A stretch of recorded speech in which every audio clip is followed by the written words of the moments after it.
sa tao. Kaya, ako bibilugan. Kahit na ano. Okay lang sa'yo, kahit payatot. Ano naman? Basta't kasing guwapo at kasing cute mo. Jackpot, kasing kamukha ko eh. At Sally, naniniwala ka namang age doesn't matter? Sigurado akong magbabago pa yung nararamdaman mo. Say, napaka pa ng traffic sa simbahan. Sigurado na ako, ikaw ang babae pakakasalan ko. Kasalan agad? Di ba pwede yung ligaw muna? Say, napaka pa ng traffic sa simbahan din ng Tuloy. At promise at Sally, hindi kita iiwan at hindi kita papayakin kagaya ng ginawa ng papa ko sa mama ko. Nako, baka ako ba magpaiyak sa'yo, no? Bakit naman? Kasi,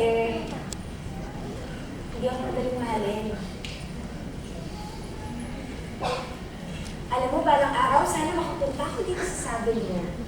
Dito, matatagpuan, hindi ako magagaling na sa stress sa buong mundo. Saan ba yan? Sa UK. Di ba na pag-iipunan ko yan at Sally para dyan kita i-ready? Seryoso ako sa'yo at Sally, pogi naman ako ah. Wow, ikaw talaga. Hindi mo ba ako type? Anong type mo? Yung matanda.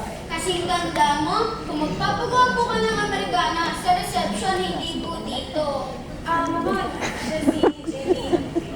Siya yung architect mag-aayos ng building. Ikaw pala yun, yung nagbigay ng libro at ng malamig na kape. Focus. Ako to talaga pangalan mo. JD talaga ang pangalan mo? Ano ibig sabihin ng JD? Shortcut ng pangalan ng daddy ko. Shortcut? JD? Junior ni Daddy? Well, you can say that. Ikaw, saan mo nang galing yung pangalan mong mama?